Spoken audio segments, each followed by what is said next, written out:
Bismillahirrahmanirrahim. Assalamualaikum warahmatullahi wabarakatuh. Apa kabar anak-anakku semua?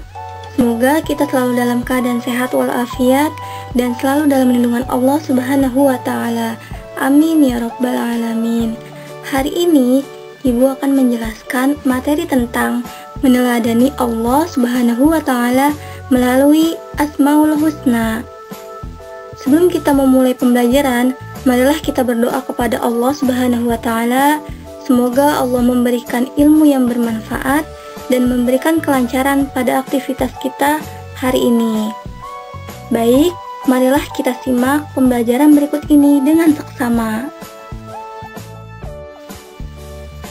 Sebelum kita masuk ke pembahasan inti, di sini ada kompetensi dasar yang harus kita ketahui, yaitu sebagai berikut.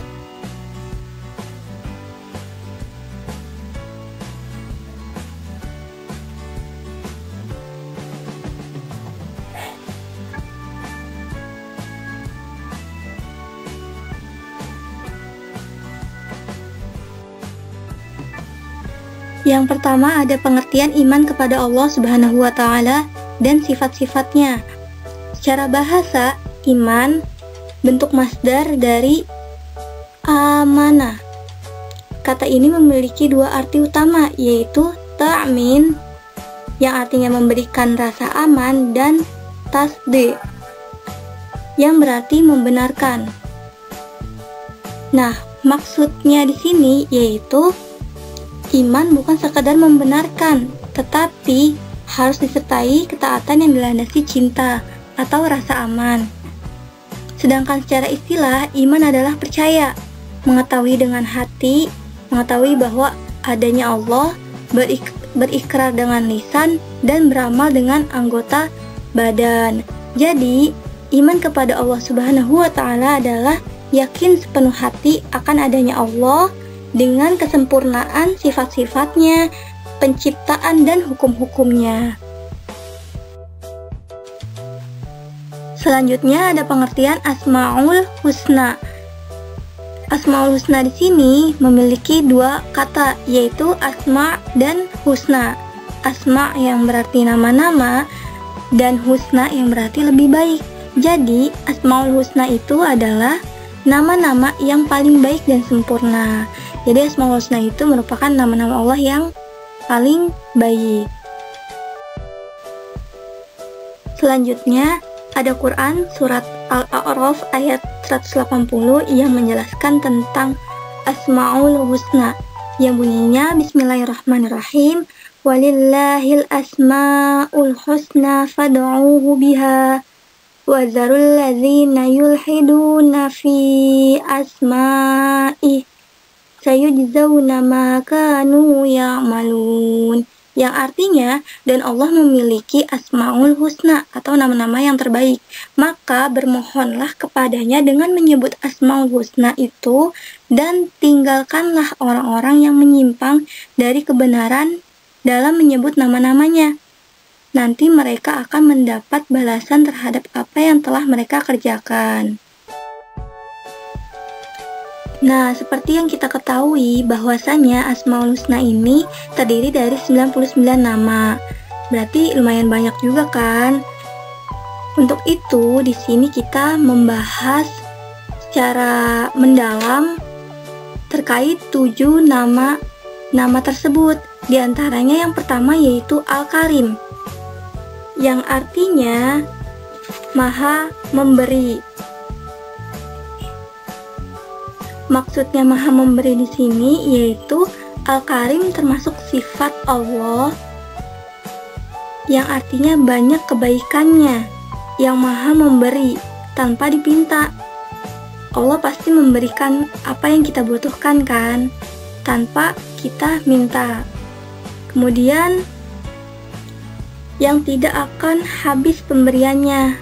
Allah memiliki segalanya, maka tidak akan pernah habis pemberiannya. Yang Maha Pemaaf atas kebodohan hamba-hambanya, sehingga tidak segera menghukum mereka. Ketika ada orang yang berbuat dosa atau maksiat, Allah tidak langsung menghukumnya, tetapi masih memberikan kesempatannya untuk bertaubat, agar semua dosa dan maksiat itu dimaafkan. Lalu ada sikap dan perilaku yang harus dicontoh. Antara lain yaitu yang pertama, menumbuhkan cinta yang dalam kepada Allah Subhanahu wa taala. Sudah pasti kita harus cinta kepada Allah Subhanahu wa taala dengan cara kita mengerjakan amal-amal baik, amal-amal soleh. Yang kedua, menumbuhkan sifat suka memuliakan tetangga dan tamu. Rasulullah menganjurkan kita untuk memuliakan tamu. Ketika ada tamu yang berkunjung ke rumah, kita harus mempersilahkan masuk, memberikan suguhan apa yang kita miliki, dan lain sebagainya. Begitupun dengan tetangga kita. Kita harus peduli dengan tetangga kita. Ketika tetangga kita kelaparan atau memiliki kesulitan, kita harus peduli, kita harus membantunya. Lalu yang terakhir, menumbuhkan sifat pemaaf. Sudah pasti bahwa Allah menyukai orang-orang yang pemaaf, karena Allah saja mampu memaafkan hamba-hambanya, bisa memaafkan hamba-hambanya yang begitu banyak dosanya. Kenapa kita sebagai makhluk atau manusia tidak bisa memaafkan orang lain?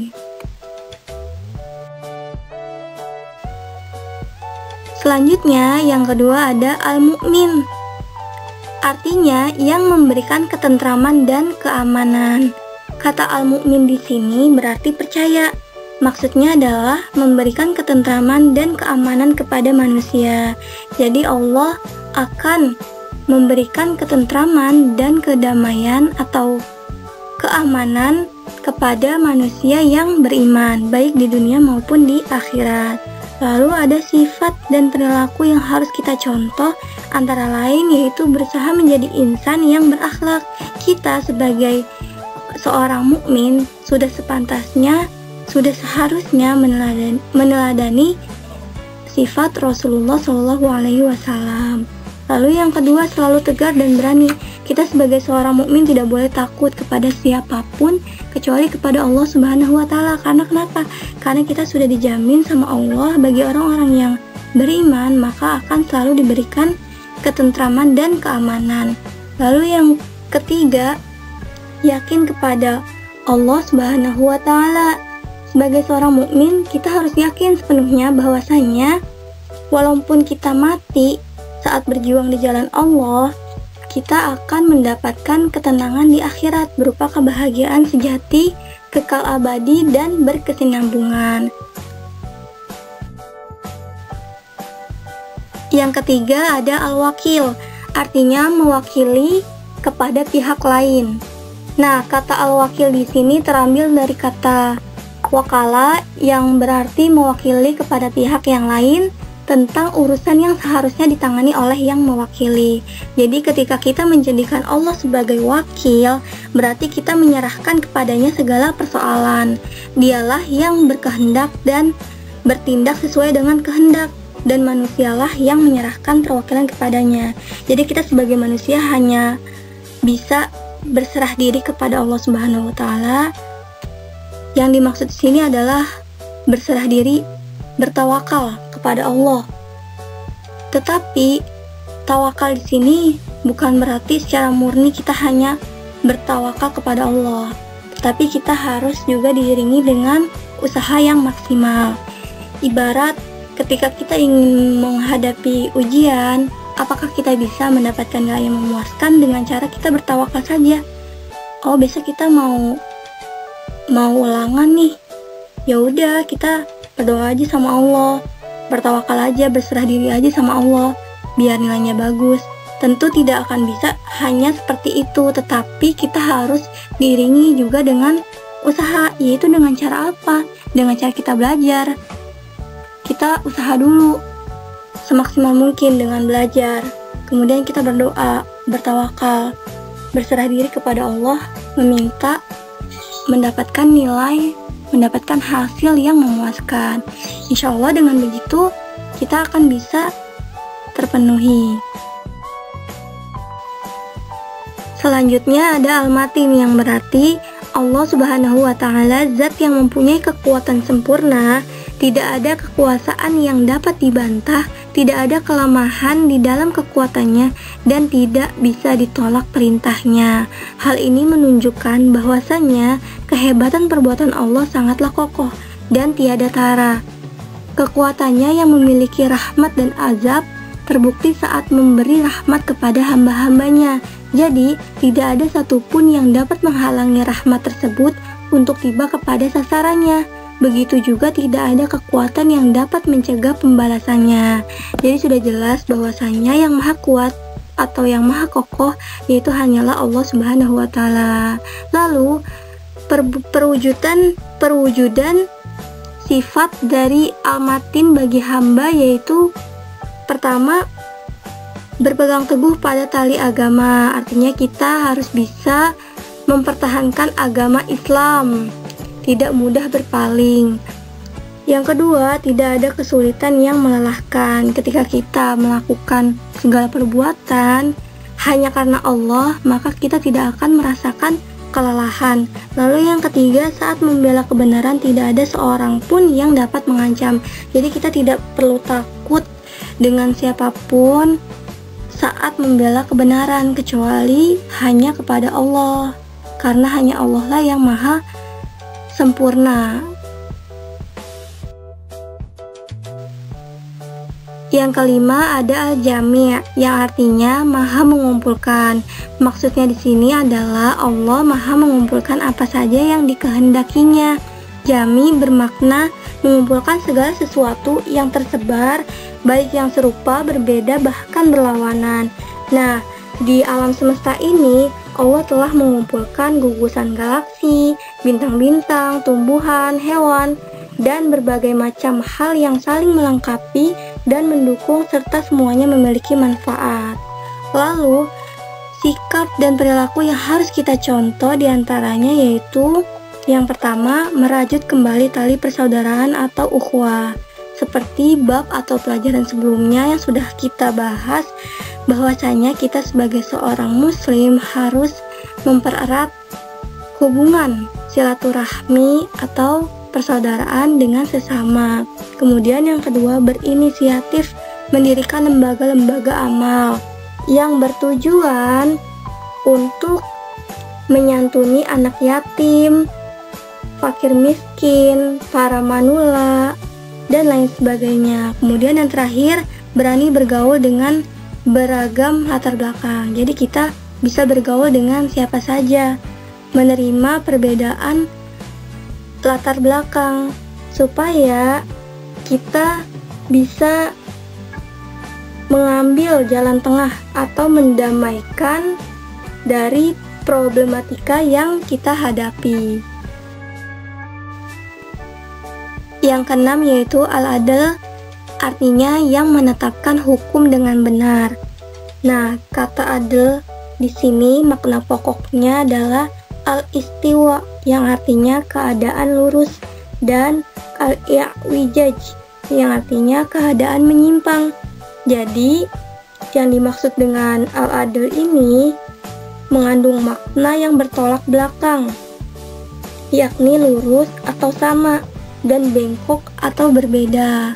Nah, melalui makna tersebut, kata adil berarti menetapkan hukum dengan benar.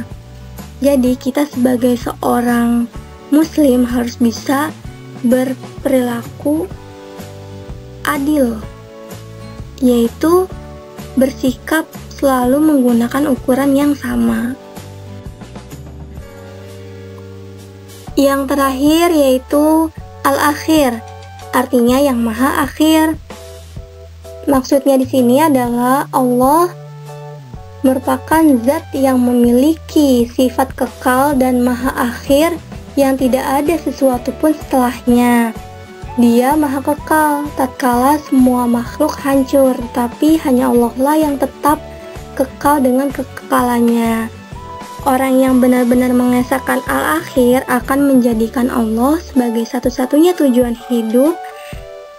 Tiada tujuan hidup selainnya, tidak ada permintaan kecuali tertuju kepadanya, dan segala sesudah tertuju kepada Allah Subhanahu wa Ta'ala.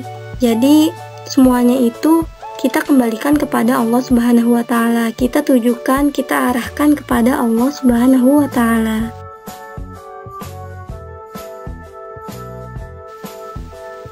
Baik, alhamdulillah pembahasan kita tentang meneladani sifat-sifat Allah melalui Asmaul Husna telah selesai.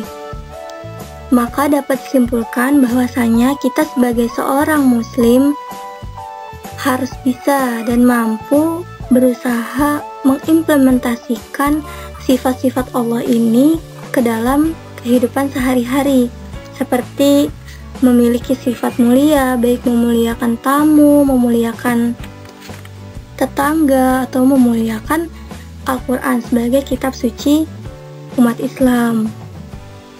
Kemudian selain itu kita harus bisa menumbuhkan sifat saling memaafkan satu sama lain dan mencegah perbuatan maksiat, kejahatan, atau tindakan apa saja yang dapat mendatangkan murka Allah Subhanahu wa Ta'ala. Baik, mungkin itu saja yang dapat Ibu sampaikan. Kurang lebihnya mohon dimaafkan, semoga bermanfaat. Jika ada pertanyaan silahkan tulis di kolom komentar, dan jangan lupa di like dan subscribe supaya Ibu semakin semangat lagi membuat video berikutnya. Salam sehat dan salam semangat. Wassalamualaikum warahmatullahi wabarakatuh.